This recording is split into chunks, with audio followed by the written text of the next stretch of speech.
Okay, hello everyone. I went ahead and started the recording. My name is Liz, and I'm with the Tulare County WIC program. I'm the lactation coordinator over there, and I will be introducing our speaker for today. So for today, we have Dr. Addo-Boateng. She serves on 6 patient-driven projects at California Health Collaborative, thus encompassing complex case management and perinatal mental health. As the Director of Perinatal Mental Health Services, Dr. Addo-Boateng area of expertise is educating community providers and leaders on the multi-generational impact of perinatal mental health disparities, social and cultural implications, diagnosis, and treatment. Dr. Addo-Boateng continues to focus on system changes, therefore closing gaps in maternal, paternal, and infant physical and mental health.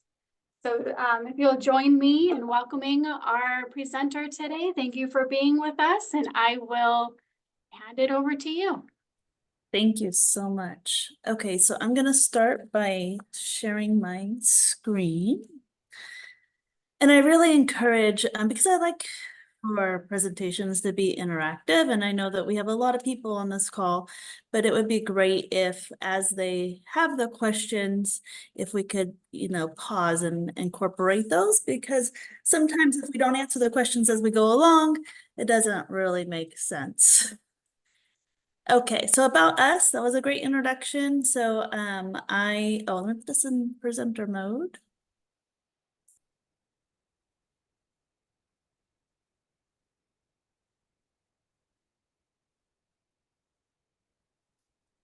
So since 2012, I have been at California Health Collaborative, and we have been working on perinatal awareness, so postpartum depression.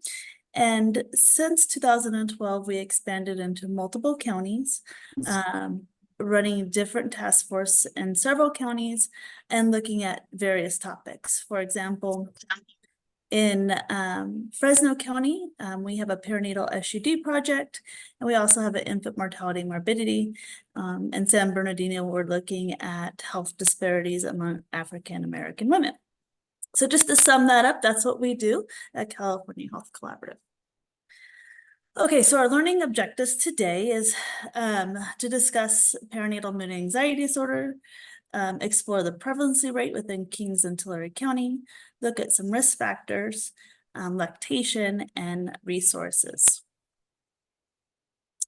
So we'll go with definitions. And so as throughout this presentation, you'll see these terms utilized interchangeably, meaning that birthing person could be anybody who's kind of in that space with mom and baby. It could be a surrogate. It could be that's essentially the definition of birthing person. A partner is anybody who's there to support mom. And this looks unique in every situation. So perinatal is from the moment of conception up to the baby's first birthday. But as we are building out some of our services, we really try to encompass perinatal to include the child's second birthday.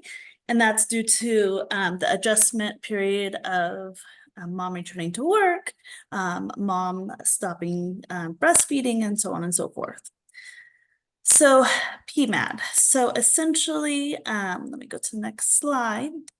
What we will do throughout this presentation is tease apart the different terms and look at how they present with mom. So you guys oftentimes hear about baby blues. And so baby blues is obviously not depression. It happens to most women. And this is a space where moms feel overwhelmed, maybe sad, but then happy, maybe irritated. It's just kind of this waxing and waning of emotions. And it's not intense. Usually symptoms peak within 3 to 5 days. If mom is still feeling kind of this sluggish baby blues, she becomes sadder. When we hit the 14th day benchmark, so 2 weeks, that's when I want to really start exploring if there's something more to this. Baby blues is not necessarily a mood disorder. It's more of an adjustment disorder and hormone adjustment disorder. And we'll go on to hormones throughout this presentation. I always consider baby blues as just kind of this transition period. Essentially, you're bringing home baby, things within the home, the environment are going to change both emotionally, physically. So it's just this overall shift in the family dynamic. So the key things to take away from this presentation on baby blues is to be mindful of the severity, right? So if mom's reporting she's not getting out of bed, we might want to explore, is that a mood disorder? The timing, as I mentioned, up to 2 weeks, and duration.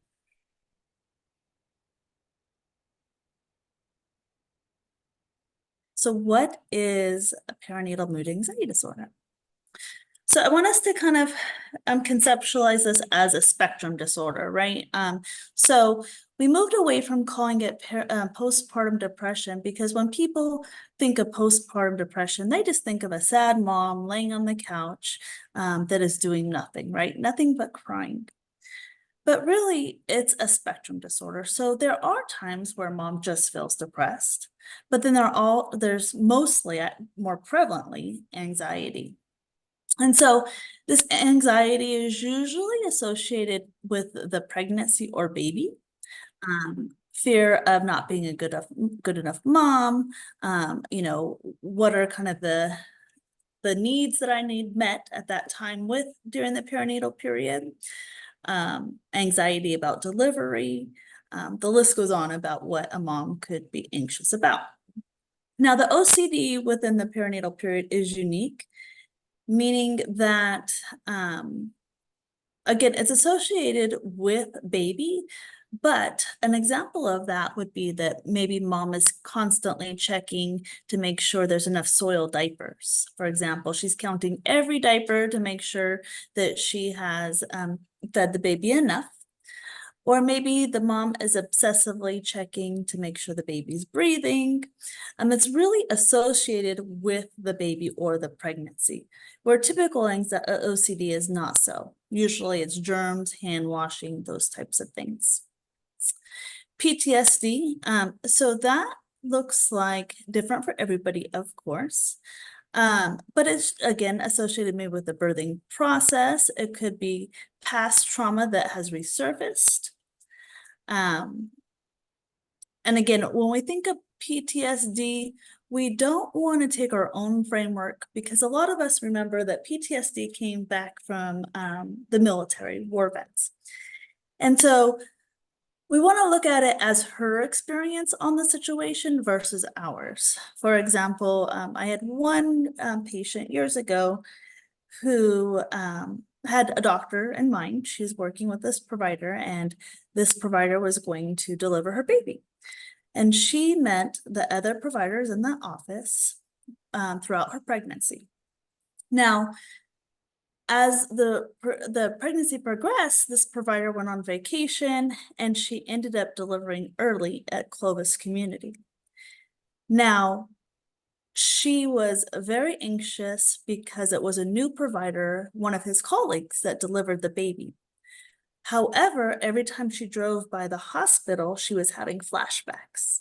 And I always share that story because there wasn't anything necessarily that most of us would define as traumatic, but it was her experience. So I want us to always keep that in mind, okay? Bipolar, sometimes moms will get off their medications or resurfaces, and then there's psychosis. And the psychosis is typically what most clinicians and providers who are screening are worried about. This is just a little breakdown of each disorder. Again, the prevalency rate is more in the anxiety piece. I also want us to keep in mind that this data is older data, meaning it's from 2015. That's pre-pandemic. So we don't have the most current data, which would then account for how moms felt during that period, okay? The other thing I want to highlight on this slide is sometimes the bipolar, women will experience depression And that's what their psychiatrist or OB provider has diagnosed them with, but really it's the onset of that bipolar disorder. Okay. And as I mentioned, most of us are nervous about, encountering or not providing the best adequate services for women who are suffering from a psychosis, but it's 1 in 2 women out of every 1,000 births. Suicidality is at 15% and infanticide is at 4%. Okay. The truth about perinatal mental health. As I mentioned in the beginning, at the California Health Collaborative, we tend to provide services for women who have babies that are at the 2-year mark. And the reason is sometimes moms just don't feel comfortable reporting during the first year of postpartum depression. So we give them that window, okay? The other thing I also like to highlight in this slide is that sometimes women will experience a perinatal mood and anxiety disorder in the first pregnancy, but it does not occur in the second or third, but then maybe it'll resurface in the fourth. So we want to be mindful and let our moms know that one, if you have experienced a perinatal mood and anxiety disorder, we have now helped you provide coping skills that you can integrate as with additional pregnancies. Okay. When a woman is diagnosed with a mental health complication, the partner is at risk between 25 and 50%. So it is best practice that if you have a mom essentially in your office and she has a diagnosis of perinatal mood and anxiety disorder, the best thing to do is also screen her partner. Okay. And we also realize that there's a lot of pressures on partners as well. So some of the symptoms, and you have to remember that culture plays a huge component on how this kind of looks or manifests. So some women are, excessive crying, anger, withdrawal from loved ones, poor concentration, okay, loss of energy, hopelessness, irritability, persistent sadness, and anxiety. So one thing I'll highlight throughout this presentation is perinatal mood and anxiety disorder is very guilt-driven, based off of social norms. When I think of, cultural implications, we also want to look at, African-American moms, their symptomologies look far more different than maybe a Caucasian woman. Meaning that in our African-American community, maybe she's not sitting around crying because that's not a part of that cultural norms, because she still has to maintain her home. So it might manifest in irritability or anger. So you really want to be mindful of, who's in front of you, what is their cultural norms, and that's how you kind of look at the symptomology. Okay. Men typically manifest in anger. Okay. So with the anxiety piece, it's excessive worrying and obsessions. Some of the obsessions that'll manifest is, is my mom or is my baby safe? Is my baby going to roll off the couch and hurt himself or herself? Is my baby sick? So it's usually around illness and the baby. That's kind of how that anxiety unfolds. Okay.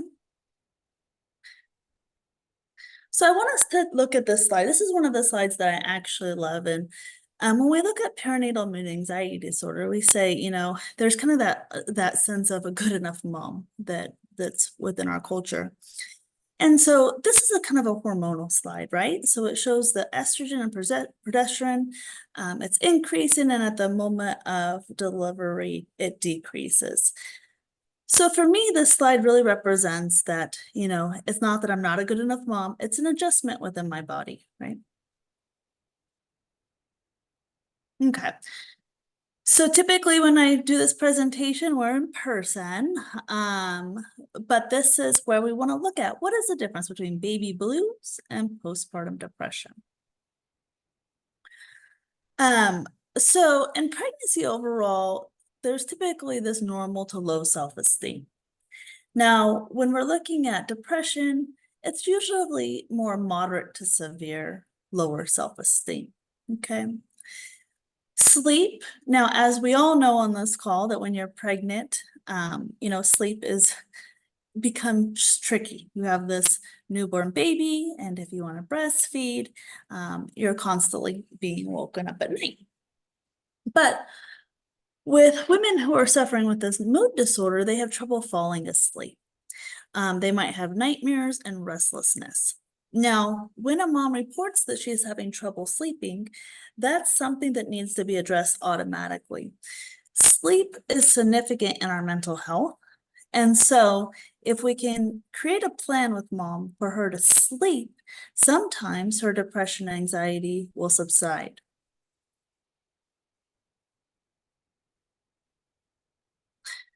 The other thing I want to highlight on this slide is appetite. So with the anxiety, I tend to hear a lot of women not eating, right? So if they are attempting to nurse and not consuming enough food or calories, as you guys know, the milk supply will decrease. So the other thing that we really focus on is appetite. And so we ask the mom, what were things that you used to like eating? And kind of tailored around that. When you encourage someone to eat, sometimes they envision like this big plate of steak and potatoes and vegetables. And for someone who has lost their appetite, that can become very overwhelming.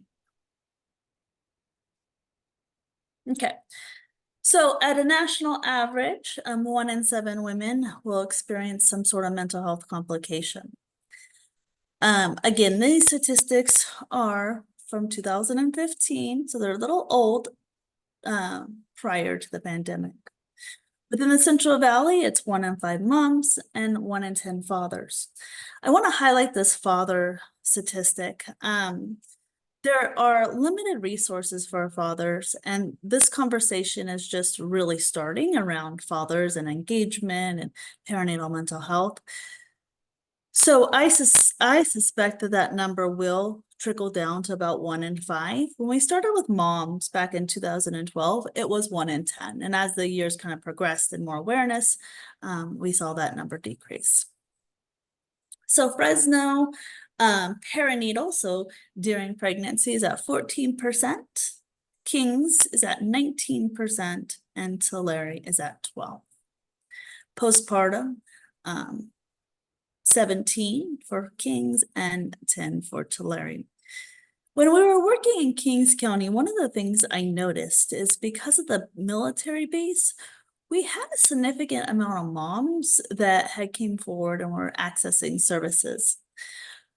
So, it's kind of anecdotal, but I wonder if the base, if there's something to the fact that we have a lot of women who are either active duty or maybe their spouse or partner is.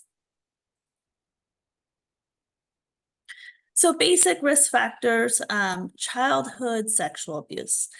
So during the perinatal period, so again, the moment from conception up to the baby's first birthday, and I again would say up to the baby's second, memories resurface, about your childhood. It's a period of transition. And so you're really exploring, how can I do right by this baby? What are kind of some best practices? Okay. So all these memories kind of resurface. If there is some infertility challenges, of course, there could be some anxiety and breastfeeding challenges, which we'll dive deeper in at the end of the presentation. The other thing that I really want us to highlight here is some women idolize the experience, the expectation, and the parenting components of perinatal periods. Now, with Instagram and social media, there's some of this comparison pieces, right? Is her baby shower as nice as mine? Does her family look as good as mine? So we really want to hone in on that idolization component, okay? Traumatic birthing experiences, medical complication, and high-risk pregnancies. In a nutshell, most of you on this call would understand why the anxiety would increase. Okay. Perfectionism. So when we looked at the statistics of the 1 in 5 women, now we don't want to take a lens of, this is individuals who, might have lower social and economic status, or women who, are carrying this baby on their own, or women who have a history of trauma.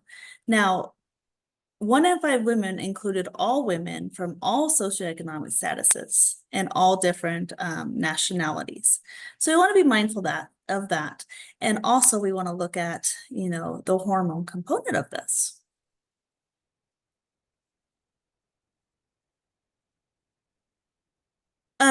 We really want to take into consideration a history of mental health challenges.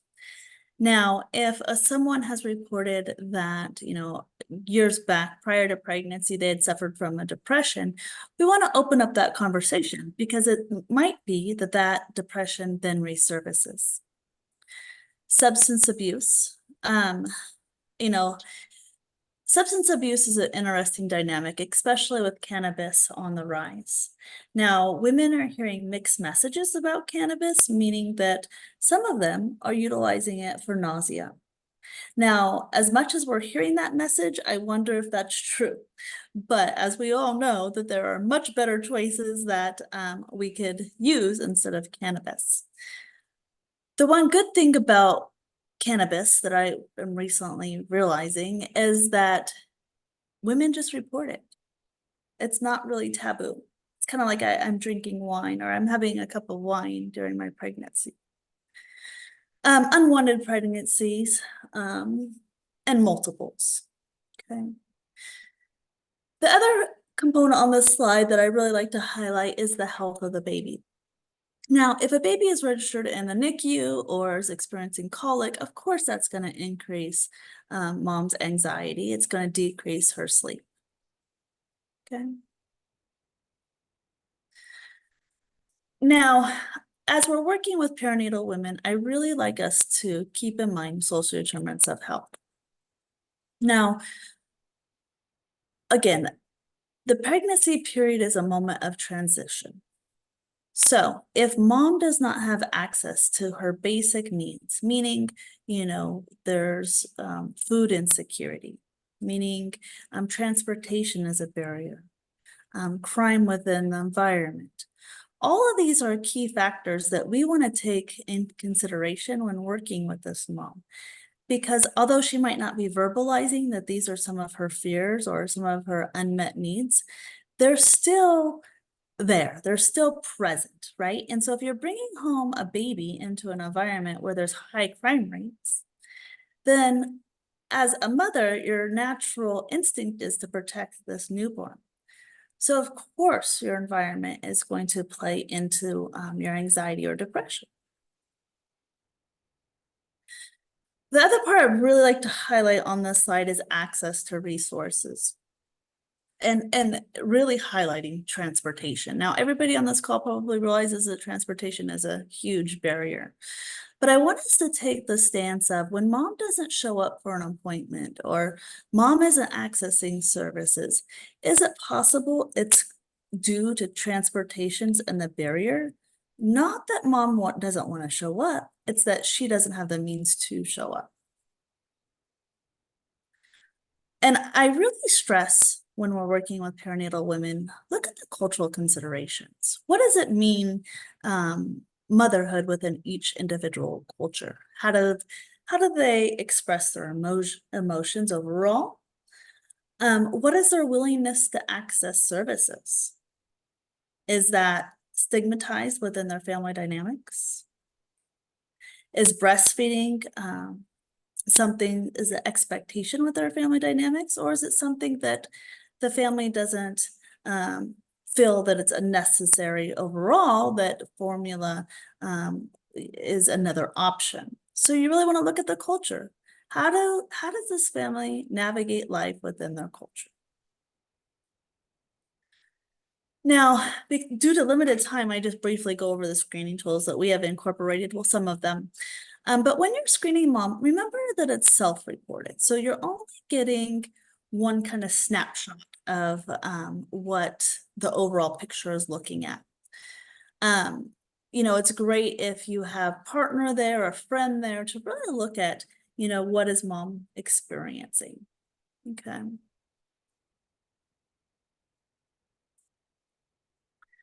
Now, with some cultures, symptomology, so anxiety, depression, um, it's more somatic, meaning that the mom presents with a headache.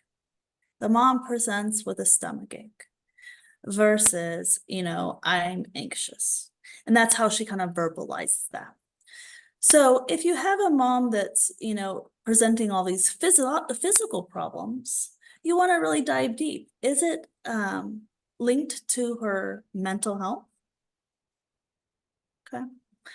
When we're looking at language and cultural considerations, language has meaning.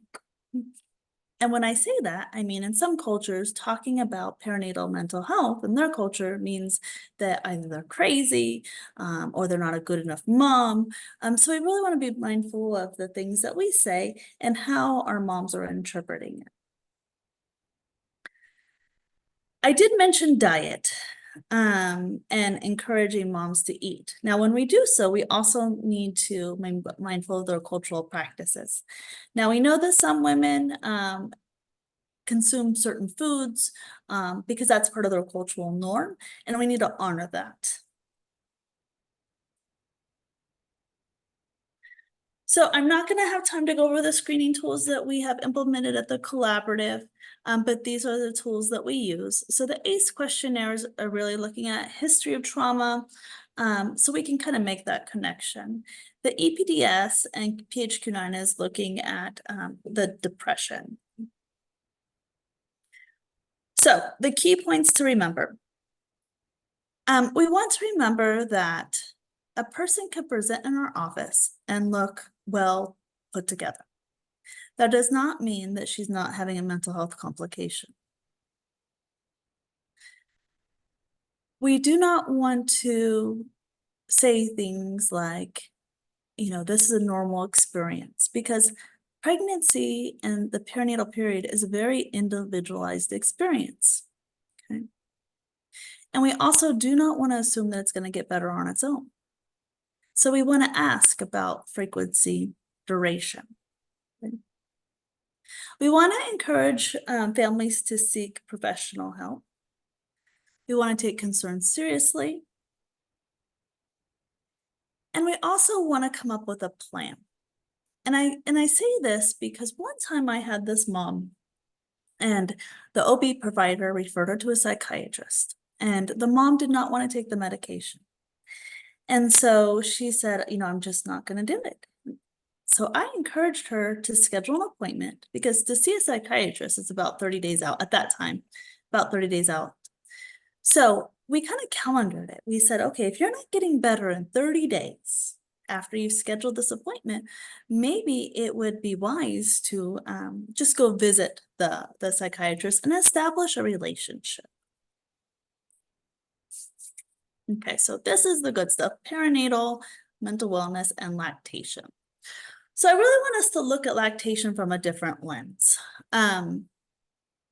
Lactation impacts both mom's physical perception and psychological perception. The current research on lactation and mental health, maternal depression, is that breastfeeding really acts like a mediated variable. Essentially, if breastfeeding is going well, odds are her mental health will move to more of a positive kind of spectrum. If breastfeeding is not going well, then it'll move to more of a negative, meaning that her symptoms will decrease. Okay. So When we back up, we want to look at what is going on. We also know that there's hormones at play during the perinatal period. Now we know that stress, it really decreases milk supply. We encourage moms to not stress, but we need to give them a plan of how we're going to implement that. Maybe it's that we are encouraging them to sleep. Maybe we're adjusting the baby schedule. Maybe we have, support in place. Okay. So I want you guys to envision a mom who is stressed out. Her milk supply has decreased. And the little bit of milk that she does have remaining, now there's cortisol in the milk. Okay. Now, when that happens, we understand now that when babies receive additional cortisol or high levels of cortisol, that can increase their crying and fussiness. Now, so you have an anxious mom and a fussy baby. So really, it's just the cycle effect, right? Now, when we're looking at letdown, now we want to also think about oxytocin. So oxytocin decreases that stress. Now, if we have the cycle of constant letdown, increased cortisol, and a fussy baby, really that, is the picture of what mom is feeling and experiencing. So I want us to look at breastfeeding and motherhood from a social learning theory. Now, moms in America, we are encouraged to engage in behavior that's within our environment. Meaning, if my mom breastfed, my girlfriend's breastfed, the odds are I'm going to at least try to breastfeed, right? So as humans, we're constantly observing others. We are taking that observation and we're looking at, if I breastfeed, what are the consequences of my behavior? If I don't breastfeed, what are the consequences of my behavior? Now, we have done an amazing job on spreading the word that breastfeeding increases cognitive functioning for baby, decreases, sicknesses, builds attachment. So if mom's struggling with breastfeeding and her one job is to kind of nurse this baby to health, because that's what we do when we have a baby, she's then thinking about what's the consequences of not being able to breastfeed, okay? We also come from a stance, and I mentioned that with social media, of social comparison, meaning I'm going to compare myself, even if I don't realize I'm comparing myself, to other women or other kind of cultural norms or what I see in social media, okay? So I brought up social determinants of health because we know that the environment also has, and the environment also impacts our cognitive thought processes. So it influences our behavior. So again, I want us to look at this as a cycle. So meaning that I don't have access to services because of social determinants of health. My thought patterns are then influenced by my behavior. So one, I'm either going to self-regulate and then be able to nurse, and due to the cortisol decreasing and my milk supply increasing. So breastfeeding and self-efficacy. So when we're looking at self-efficacy, that's the mother's confidence in her ability to breastfeed her infant, right? What is my ability to essentially nurse this child? We want to, when breastfeeding self-efficacy is predicted, whether a mother chooses to breastfeed or not. So what this means is, if mom is intentional and states, I want to breastfeed, that's my goal, and she's unable to breastfeed, then what happens is she then becomes depressed because she thinks she doesn't have the ability to do so, right? Really playing on her self-efficacy, her self-worth. Okay. If a mom doesn't necessarily think that breastfeeding is an option for her and breastfeeding is unsuccessful, then utilizing formula might work and her depression or anxiety will not be impacted.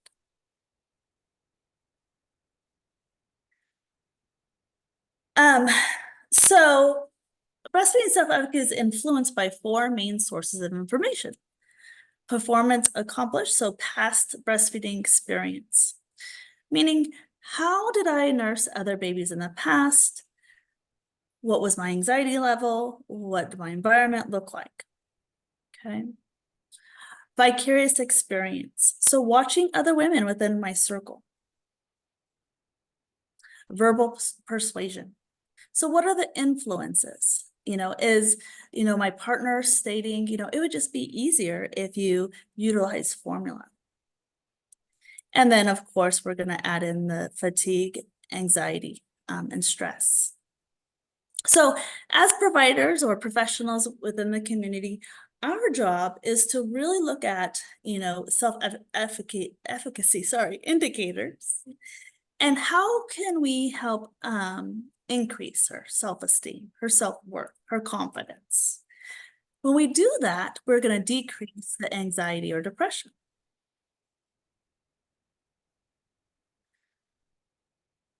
We have all heard the term good enough mother, and it came from a psychologist back in 1977. And so essentially, that's what we strive for. Are we good enough for our children? It's very guilt-ridden. So as I mentioned before, breastfeeding is bidirectional, and it's a complex relationship, meaning that if breastfeeding goes well, our mental health will go well. If breastfeeding does not go well, odds are our mental health is not going to go well. It's kind of this feedback loop. And I would suggest that maybe that's why our moms are presenting with more anxiety than depression. We want to explore mom's attitudes. And so how we do this is simply just communicating, having open dialogue with this mom. What are her attitudes towards breastfeeding? Does she see the connection between cognitive development and breastfeeding? Does she think if she doesn't breastfeed that her child will not be as smart as the other children in their kindergarten classroom?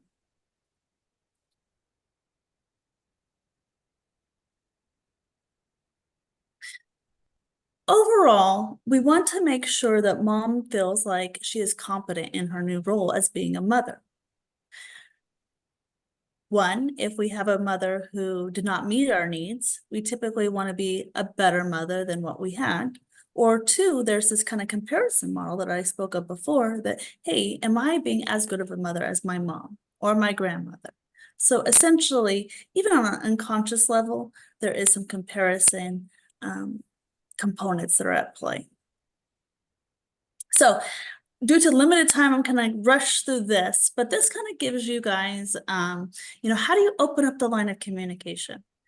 So, if we listen without judgment, right? We don't want mom to feel like, we prefer her to breastfeed, or we think that, formula is a better option for her. We need to really hold a neutral stance without judgment.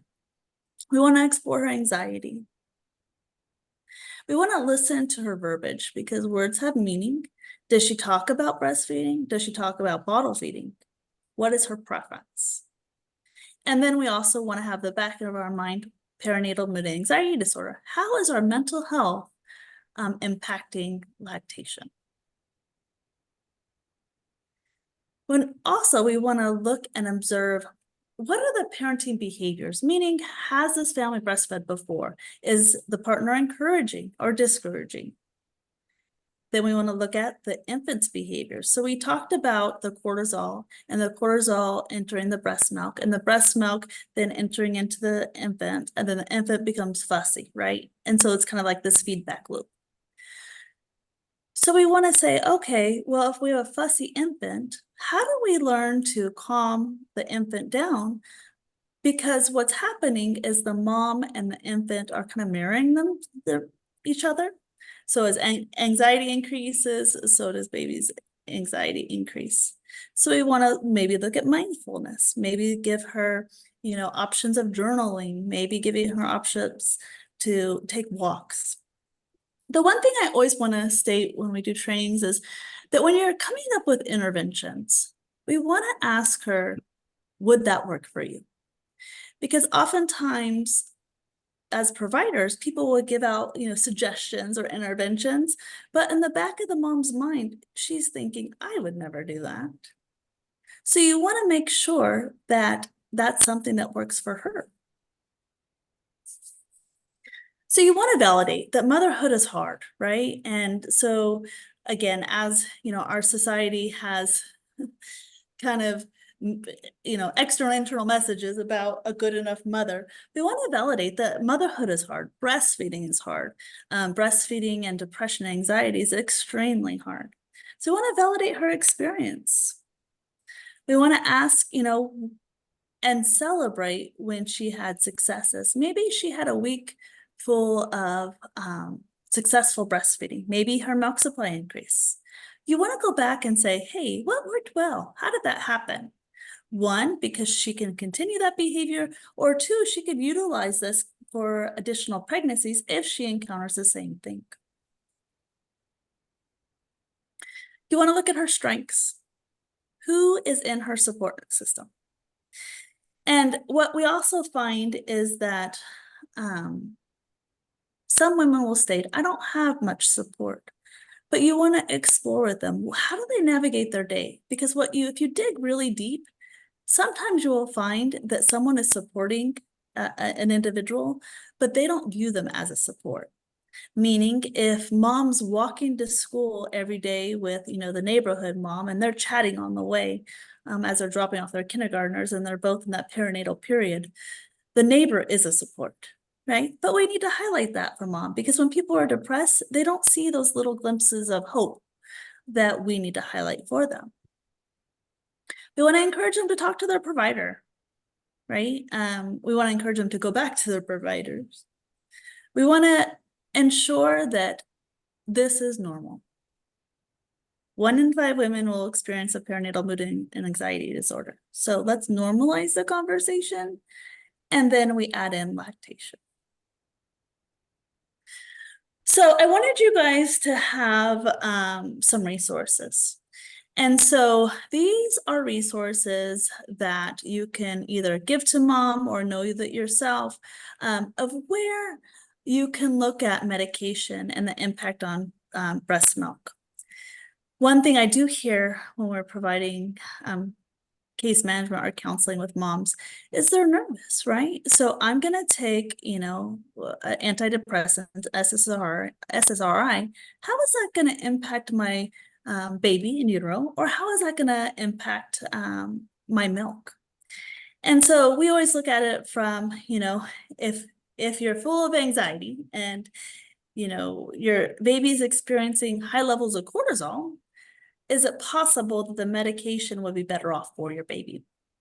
I also included in here an app that moms can download. And I think that we're at time. So do you guys have any questions?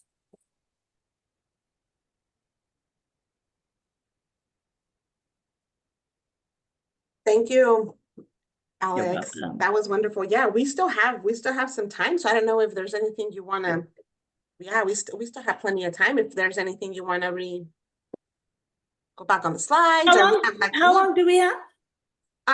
We probably still have another 15 minutes. Okay, so why don't we answer any questions Sure. that individuals might have, whether it's about perinatal mental health, because I really wanted to incorporate that piece with this and connect it back to breastfeeding. So if you guys have any questions, or we could talk about partners and perinatal mental health. Okay, I do have some questions that came in the chat, so we'll go ahead and get started with those first. Okay, the first one that we had early on when you first started your presentation was on when they're diagnosed. Are they diagnosed by an attending physician? This is a spectrum disorder. By attending physician, a midwife, or a therapist? Yeah, so typically the OB provider can, refer mom or prescribe to mom. We really want mom to see a psychologist or therapist that is specialized in perinatal mood and anxiety disorder, or a psychiatrist, because it's very unique. None of us learned about maternal health in schools, in our schooling. It's a newer thing. So ultimately, the diagnosis gives a mom a way to access services, because we don't want people to get too caught up in that diagnosis, right? And it kind of becomes, we don't want to connect it to mom too much, because that's not really the important component. Rather, that the diagnosis allows her to access services, medication, treatment options. One thing I do want to highlight is that when a mom just says, I don't feel attached to my baby, or, I just don't feel like I'm connecting, or just something is off, that is not a diagnosis, right? So then she can't access services to a counseling unless she wants to pay out of pocket, but insurance won't allow her to access services. So that's when you really want to get in the supports, the mom, the friend, the cousin, because maybe those symptoms will decrease. I hope that answered your question. Yes, thank you. Thank you so much. The next one was, once the client is diagnosed with the spectrum disorder, do they begin the therapy right away? And I think you kind of answered that with that. They first a diagnosis before they can access any type of resources. They need that diagnosis. I'm not sure. Yeah. If insurance is going to pay for it. The other thing is, sometimes there'll be a misdiagnosis, right? So maybe they're just saying, well, you're depressed, so she's going to therapy for depression, but really it kind of elevated to bipolar. But I would say, talking to the provider, the OB provider, because they can prescribe medication if needed, not every time it's needed. Also, onboarding a therapist, because it is a process to onboard a therapist. One, you need to know if you like your therapist that you have found. And two, you need to know that, she's or he specializes in perinatal mood and anxiety disorders. I always say that all of us should, have a relationship with a therapist prior to experiencing any sort of mental health complication, similar to a dentist, right? Because I don't want to be, interviewing essentially therapists while I am full of anxiety. I rather know the therapist, and then when something arises, then we would meet for therapy. Perfect, thank you. So the next question is, this is on cannabis. Moms use cannabis for nausea, like you mentioned, but some are also using it prenatally and postpartum for depression and mood. What resources do you have as a guide for this? What are your thoughts? How would this be managed? I understand the safety of mom. A baby and mom would be priority. Thank you. Yeah. And so there's a lot to that question. So I take the stance that utilizing a substance like cannabis, opioids, any sort of substance, that is their way of coping. Now, is that okay for the fetus? No, it's going to harm the fetus. Is it okay for the mom? No, it's not okay. But we need to look at substance use as an outcome versus the problem overall. I talked about ACE screening and history of trauma. Now, if we went to interview a bunch of individuals that were utilizing substances, we will find that most individuals who are utilizing substances have sorts of trauma. So they're medicating with the substance, especially cannabis. So I don't condone it. There's minimal research on it. And so that's what kind of makes it sticky for moms, is that they'll read literature and it'll say it might or it could. As kind of the years go on, we will see that, cognitive development in the infant, we'll see brain structures in the infant are being impacted. We do have studies from years back, back in like the 1970s and 80s, but the potency of the marijuana is a lot different than it is now. So I don't even feel confident in that research. I would like to see babies from our current substances. As for resources, California Health Collaborative has a coalition. We're working on systems change, meaning that, the OB provider acknowledges mom's utilizing substances and does not dismiss her from her practice. Maybe starts her on methadone, maybe works with her on decreasing, whatever substance she's utilizing. We're also looking at treatment facilities, because one thing we have noticed that was when moms go into treatment, the participants within the treatment center, others who are utilizing substances, judge mom. So not only is she judging herself, I'm not a good enough mother, I can't stop utilizing the substance for my baby. Now she's going into an environment where she's being judged by her peers. So that's really the information we have right now. But again, if you hear of or you have conversations with someone who is utilizing substances, really encourage them to go to therapy and look at different ways to cope. Thank you. Our next question is on the medication. Is there a common medication you see prescribed for the depression anxiety that is safe with breastfeeding? And can OB providers diagnose? Yeah, so OB providers can prescribe. Usually it's SSRIs, Prozac, but there's a range of medications. Obviously, I'm not a medical provider, so I can't tell you which one is safer than the other. But I would say go to those resources that I had in the PowerPoint, because LacMed, they do, they've done years of research on which medications are best for mom and baby. Great, thank you. There was a comment on our chat that said, I love the way you met the mental health of mom who was not able to breastfeed. So during your presentation, she just wanted to acknowledge that. Thank you. That she loved the way you met the mental health of the mom. The next question is about when do you feel the PHQ-9 and the GAD-7 screenings are more accurate in the postpartum period? Would after the 14 days postpartum show more signs of postpartum depression versus baby blues, or usually OBGYNs is at the 6th week? Yeah. And that's an interesting conversation as well. So I suggest that we screen as frequently as possible, meaning that when mom comes in for OB checks, I believe that we should screen moms, because moms are going to feel different, as they kind of progress through their pregnancy. Different circumstances are going to arise. Maybe they're willing to talk about it, right? We had one hospital in the Central Valley screening when the moms delivered, and then they would, fax over their screening tools to us. A lot of those were zeros, but we had our care coordination team calling these moms and having conversations with them that, are probably not similar to your medical provider. I would almost say, is it more inviting? Once you build that relationship with mom, is it possible then she's going to disclose how she feels? We've also encouraged pediatricians to screen, because that's kind of the next step, right, in healthcare. So moms tend to make sure that their baby's needs are met, but not necessarily always going back to their OB provider for the 6-week checkup. And I encourage pediatricians to screen at the same time as they're doing the infant health assessments.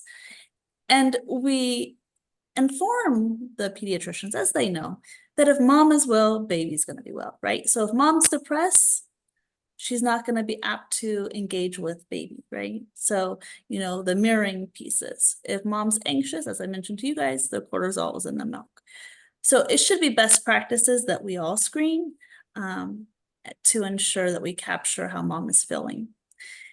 The GAD, and some of the other tools, I don't necessarily think that we should over-screen mom. I would say, if you're kind of in that space, a nurse, a mental health provider, and you're seeing extreme anxiety and then you're trying to access services for mom, maybe that's when you would want to screen. But really the tool that I would push is that PHQ-9 or EPDS. They're similar tools, but the PHQ-9 you could utilize on dad. Okay, great. Well, now you did talk to us about those risk factors, so that the follow-up question to that was, if you were aware of those risk factors, should we recommend that they see their OBGYN before the 6 weeks? Because usually, you'll deliver at the hospital and that they're high risk, but they're their baby might be, getting their little, their checkups, but sometimes the moms don't see the OBGYN until 6 weeks postpartum. So if they have those risk factors, should we encourage them to get seen sooner? I would, and if you see the risk factors, a high pH or a high ACE score, create that plan with her, right? So if she had a history of depression, let her know that, hey, we should probably talk to your OB. Maybe we should go back at a week after delivery. I think informing and access to services quickly will decrease the intensity, right? Meaning that if mom's anxious, maybe, if we don't address the anxiety, it then progress to like panic attacks and because she's not sleeping now, and it's a kind of like this progression. So I think the sooner the better. And then if you do experience a woman who is suffering from a perinatal mood and anxiety disorder, help her create a plan for additional pregnancies. Okay. And I think that was another question that I kind of overlooked earlier is we were talking about the diagnosis, and once they are diagnosed, we see them, we have caseworkers, educators, WIC consultants, that also come in contact with this client. How can we work with them? What can we do outside of, we can't do the therapy, but how can we support these families being part of the circle of care for this mom? So if she comes Yeah. to WIC, she's getting her therapy, but what can we do to support her on our end? Yeah. And so I feel that community health workers, case managers, care coordinators, you guys are our eyes and ears, right? And I feel that you guys can build a better relationship at first than, doctors, psychologists, because doctors and psychologists can be viewed as scary. Nurses kind of get a pass, right? But I think that your role is to really help her understand, right? Really help her understand that she needs to access services. This is not her fault. Really look at that self-efficacy piece and really empower mom. Again, when you have to have a tough conversation with someone, it's easier to have it with someone that feels open and willing to have that conversation than someone who is extremely educated and just feels like you're being rushed. Perinatal mood and anxiety disorders is very guilt-driven and shame-based because of kind of the media and kind of the social norms that we put on motherhood. So I think our community health workers, doulas will be amazing, case managers. I think that you guys are very essential to the team, and lactation consultants, of course. Thank you. And there's another questions on the testing. What are your thoughts on the PHQ-4? Be honest. I get, and I work with partners who screen with the PHQ-4, the 2. I just would rather that we use the PHQ-9, but I get that there's limited time. I think we get a better picture if we're getting more information. But it's not necessarily wrong.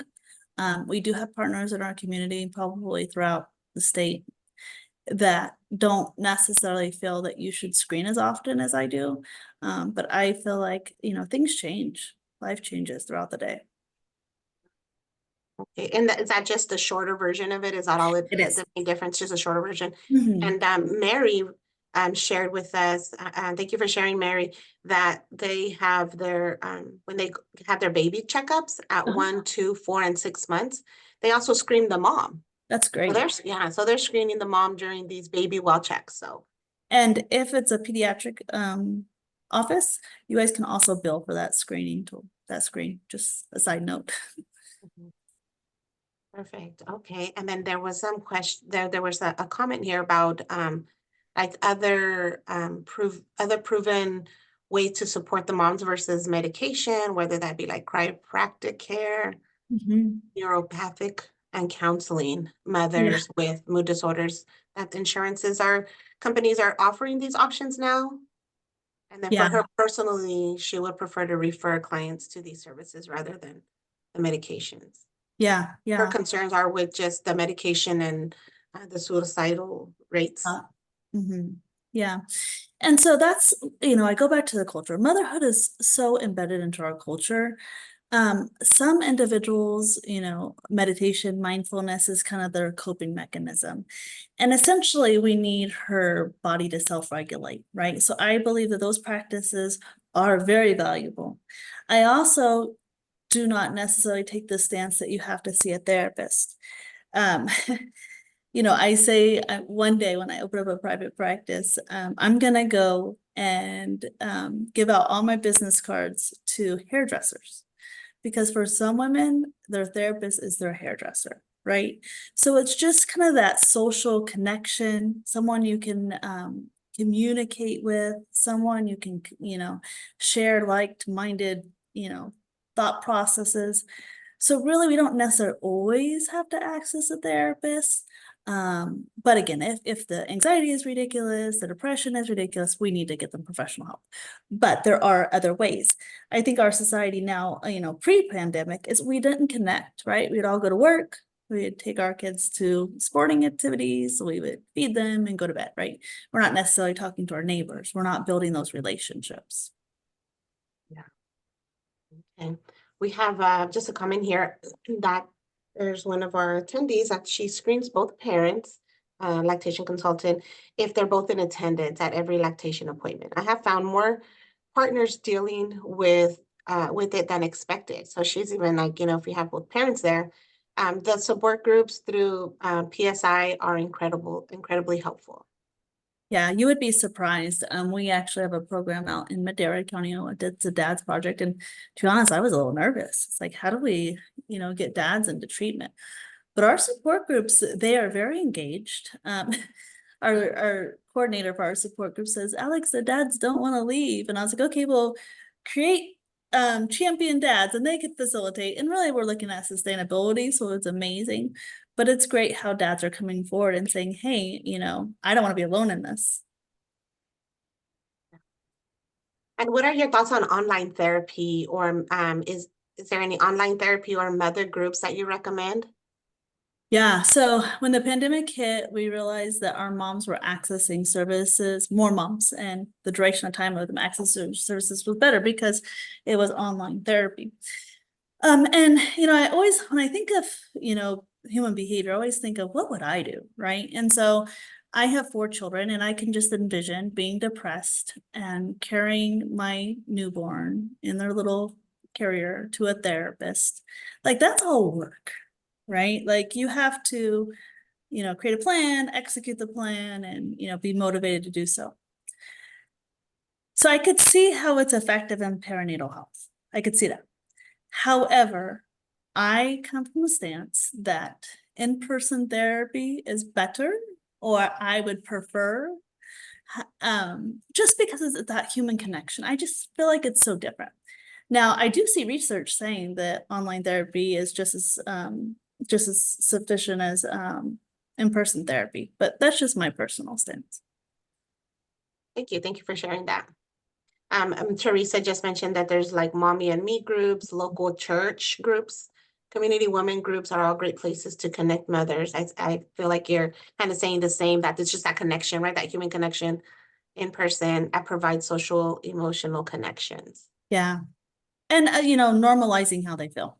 Having a newborn is overwhelming, right? And so when you join a mommy and me group, I joined perinatal yoga.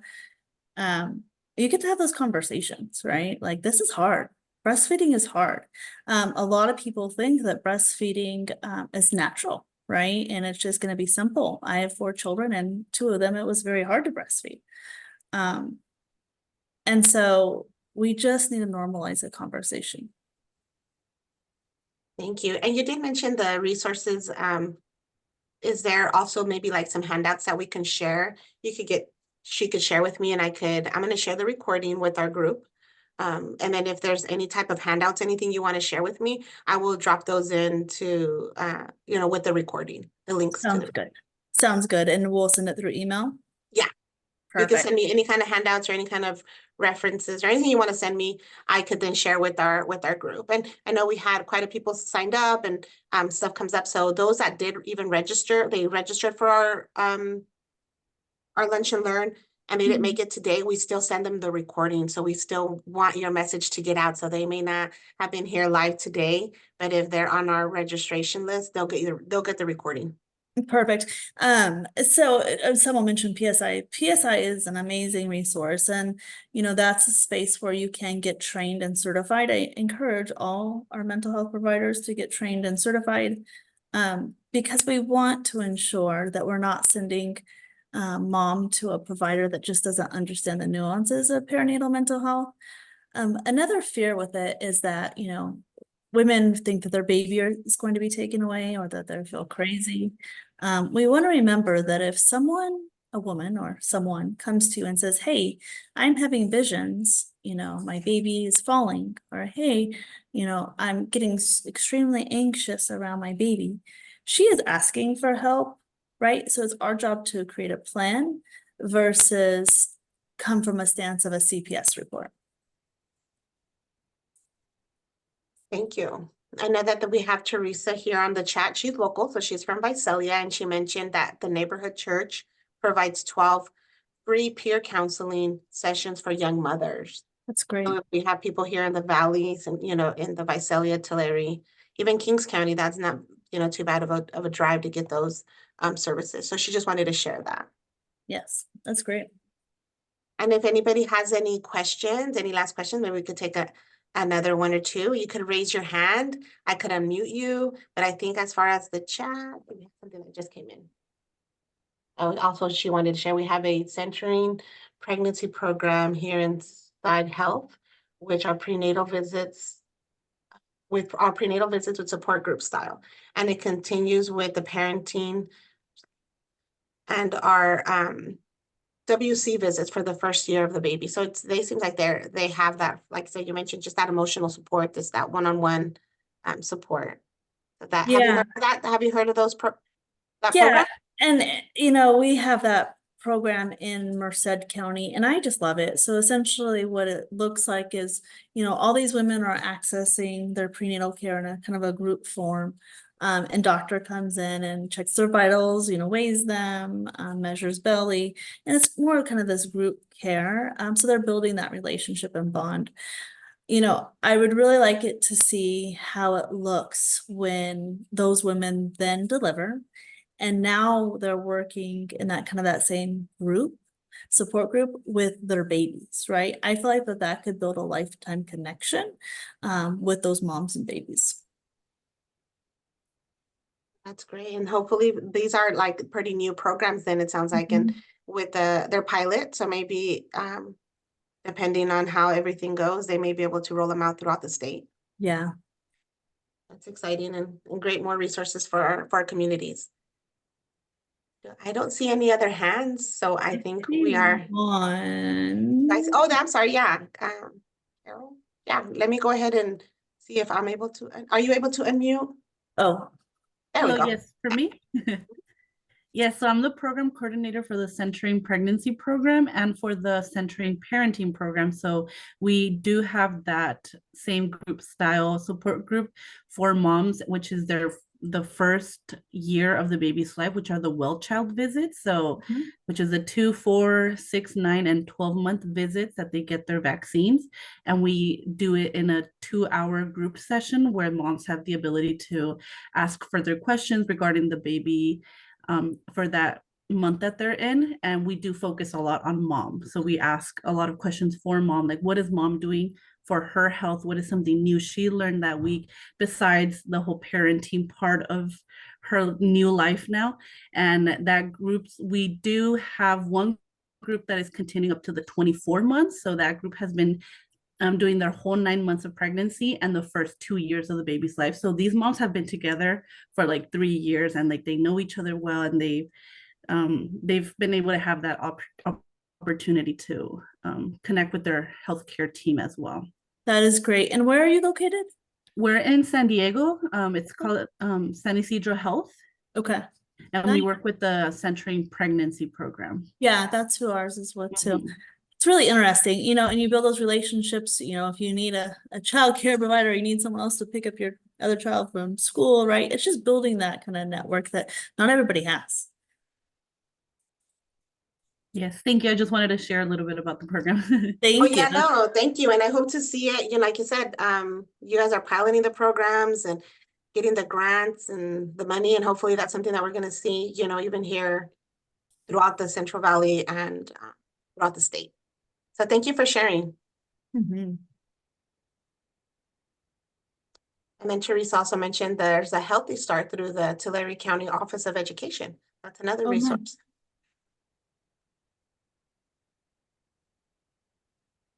Yeah, and I think that's it. Thank you so much again for speaking. I'm looking forward to sharing your recording, and so much was learned today, and thank you again. Yeah. Those that attended today live, you will be eligible for the CE.